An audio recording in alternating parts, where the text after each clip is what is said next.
Hey, I'm David Adelsheim. The story of Adelsheim Vineyard began in 1971.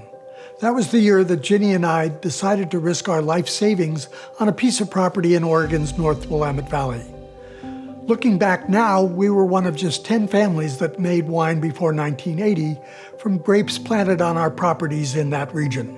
To celebrate the 50th anniversary of what became our first vineyard, we wanted to tell our story. But we quickly realized that the only way to truly tell our story was to tell the stories of that entire first generation. Our winery team proposed an idea, a series of video conversations with the founders of those first 10 wineries and me. I loved it and set to work contacting my old friends. In each interview, we wanted to go beyond their widely known histories to discover who these people really were and what led them to build our uniquely collaborative, and at least from today's perspective, incredibly successful wine industry. This is our shared story.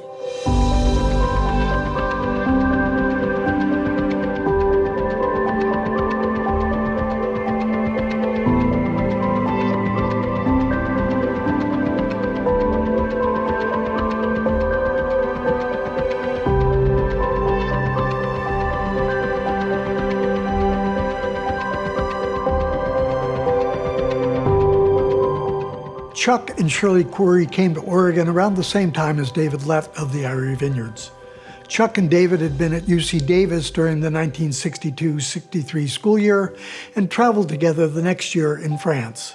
They shared a nursery planting near Corvallis and both purchased land for their vineyards. Chuck made wine under the Charles Coury Vineyards label starting in 1970, but in 1978 lost control of his business to a financial partner. Chuck and Shirley died in 2004 and 2005. We interviewed their son, Charley, at David Hill Winery near Forest Grove on October 16, 2020. We sat in the midst of vines planted by his father in 1966 when Chuck and Shirley owned this historic vineyard site. Charley, I can't tell you what a pleasure and actually an honor it is to be sitting with you at where you spent a fair number of years up in a house. Yeah. It's pretty cool to be able to do this. And obviously we can't speak to your parents, but what I was hoping we could do is use you as a stand-in a bit for understanding what brought Chuck and Shirley ultimately to this house and to being part of the founding of the wine industry in Oregon. My mom, she was from the East Coast, was born in Columbus, was raised in Connecticut. She was a nurse, went to Hawaii during the war as a nurse. Kind of an adventurous lady, I guess. My dad went to UCLA, right? Because Southern California, and I asked him, well, what did you study in school? And he said, well, meteorology. I said, well, why meteorology? And he said, well, I was like a junior and I needed a major, and I walked out one day and I looked at the clouds, which I guess are unusual in Southern California, and decided I'll major in meteorology. That's what he told me. So I don't know if that's true, but so he got his degree in meteorology. We moved to Sacramento so he could go to UC Davis. That would have been in 1960 where he started, enrolled, 60-61. His background in meteorology got him thinking about varietal selection based on climate. Yeah, it seems so matter of fact today, but it was actually pretty controversial back in the day when he came up with that idea. And one of the indexes that he got interested in was the Thornthwaite evapotranspiration potential index, and it's a really clever idea.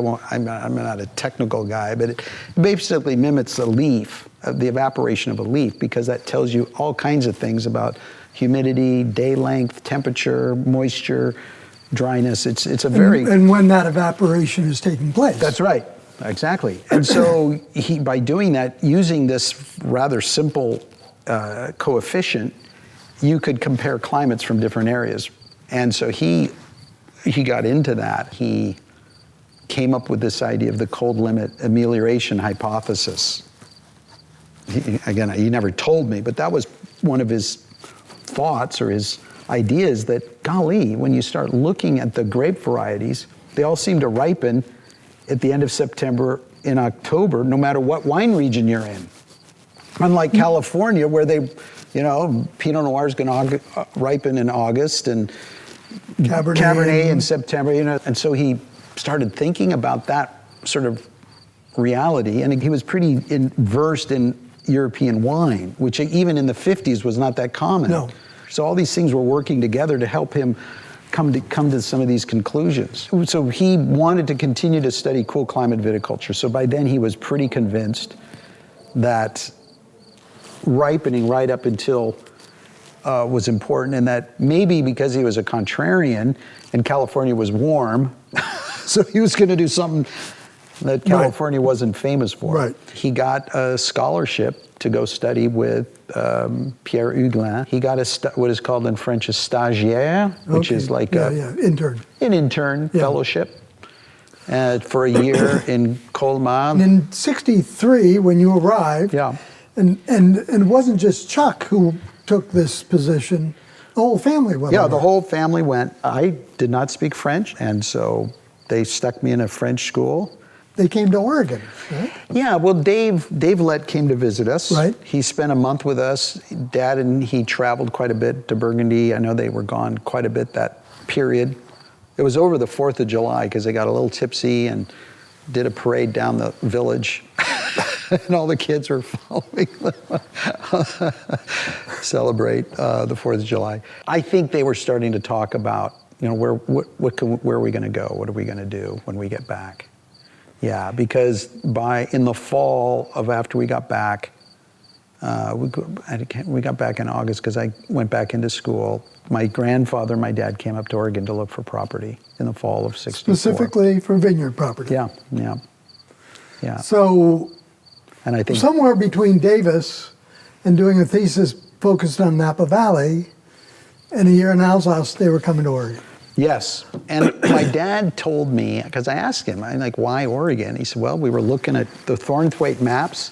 They even looked at Ohio, because my mom's family was from Ohio, but felt that Oregon had the closest synonym, if you will, to the climates of Burgundy and Chablis, Champagne, Oregon. Alsace, that they were interested in this cool climate viticulture. My dad was one of these guys who he kind of always went big. It's go big or go home kind of guys. So he ended up going home quite often. Well, baby steps he hadn't quite learned the power of baby steps, I would say. Your father and grandfather come to Oregon. Yeah. Did they see this piece of property?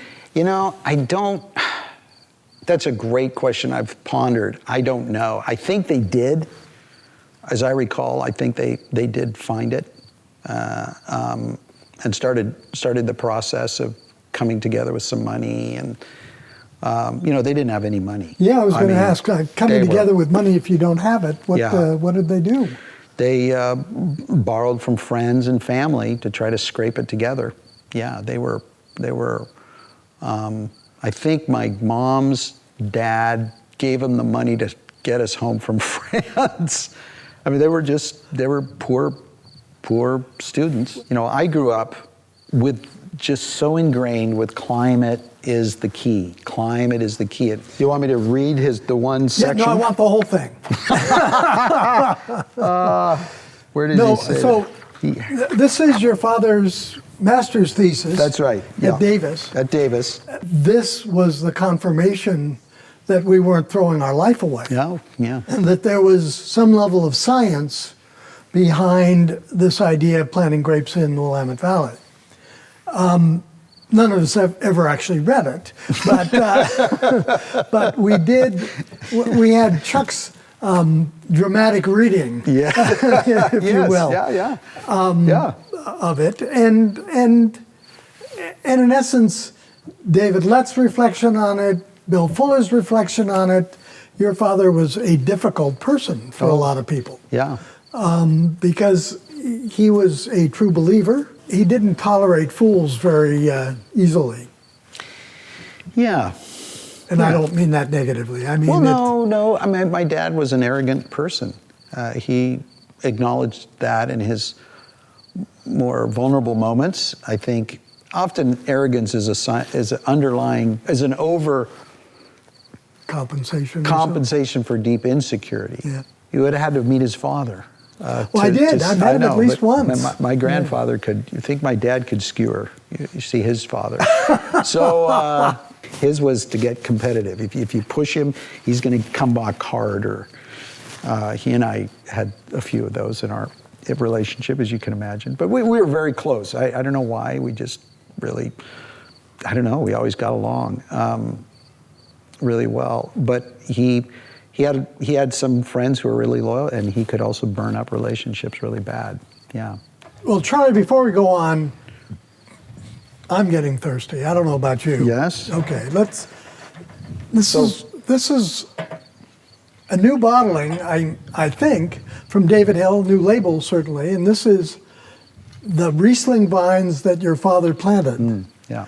The 1919 vintage. Yeah. Great. And obviously, when your family left this place, the Teppelas took it on, and then...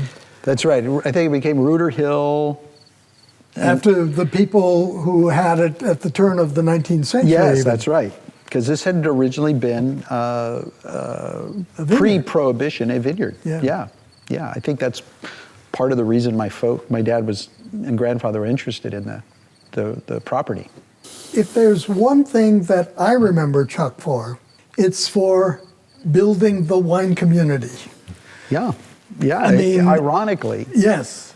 I mean, if he had problems one-to-one, he also understood that it wasn't about his success. He is the one person who felt we needed to focus on clones, on research, on all these things, when everybody else was trying to make enough money to survive. And I mean, the irony and sadness is that he didn't make enough money and the business didn't survive. Yeah. His own business didn't, and yet the wine industry prospered and did so well because of the direction that he had a lot to do with. I mean, we were at Fuller's, and he said he spent 6 months living here while he was looking for land. Yeah, Bill lived with us for 6 months while he was looking for the land for Tualatin. Yeah. And he woke up one morning, came out of his room, and there was a naked couple lying in the common area upstairs. That was a winemaker from California. Yeah, that's right. That couple, they were kind of hippies. Yeah. Yeah. Well, people were coming and going. I mean, it was really fun place to grow up because there were people coming and going and all the time, exciting energy. Yeah, I remember the outside on the west of the building. He had old tubs from Oregon Fruit Products. Literally, that was our crusher. He got my friend and I, these junior high kids, literally crushing grapes, just like the French in the old days. That's how we crushed them. And then he had a press. He had made a little homemade press. Well, and I remember he offered to taste some of the wines that were being stored and being, I don't know what time of the year it was, and we literally went out to these plastic bins with big plastic bags in them that the wine was in, because literally you couldn't afford barrels in those days. That's right. And we tasted wine by opening up the bag and sucking some wine out with a tube from the bag of wine. Yeah. The cash needs, the financial needs of the winery drove your father to find a financial partner. Yeah, one of his schemes for getting money was to start growing grapes for the fledgling Oregon industry. And that didn't work out, but he had a big nursery in Southeast Portland. You were there.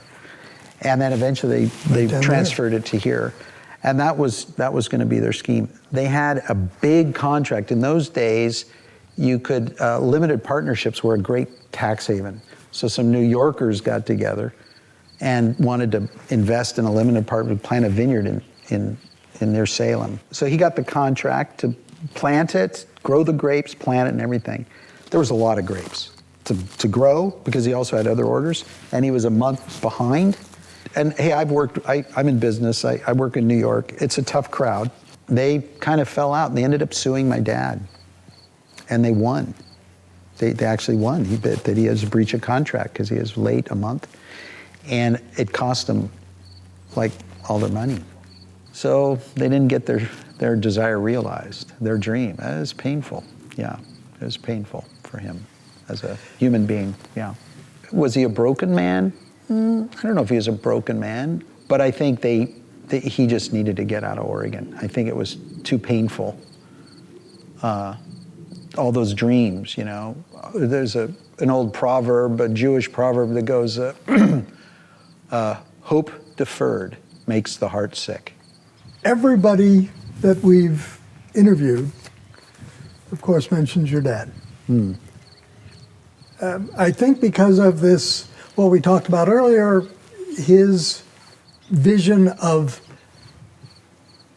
us needing to create an industry, a community that would work together. And I don't know if he was a great collaborator, but he was a great instigator. Yeah, that's actually great insight. I don't think he was a very good collaborator at all, but he was an instigator, a bit of a Pied Piper. Yeah. Yeah. And I mean, the whole idea that the industry needed research at Oregon State and we needed to figure out a way to pay for it. And he came up with this sort of modification of a commodity commission where we would be taxed by the OLCC, $12.50.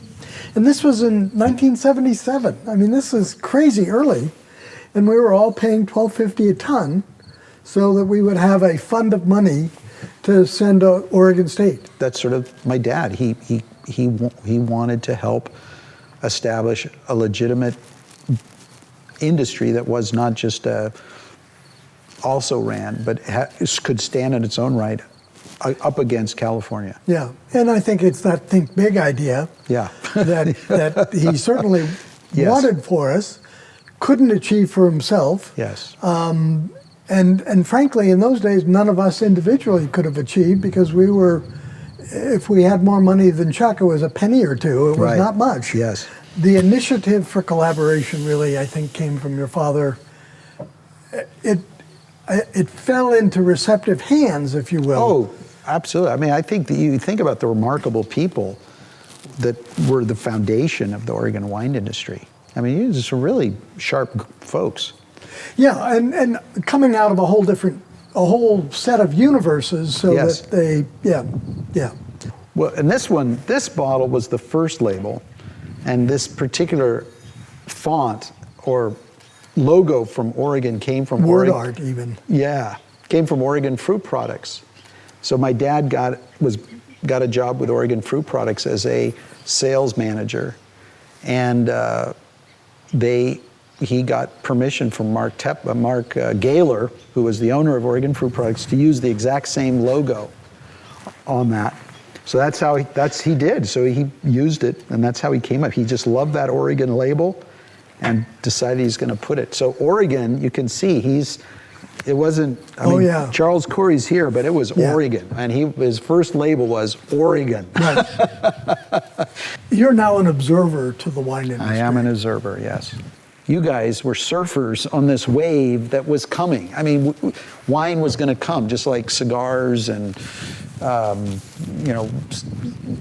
all these good coffee. I mean, coffee is good now. It used to be terrible, right? I see this more as, sort of more, you guys caught a wave.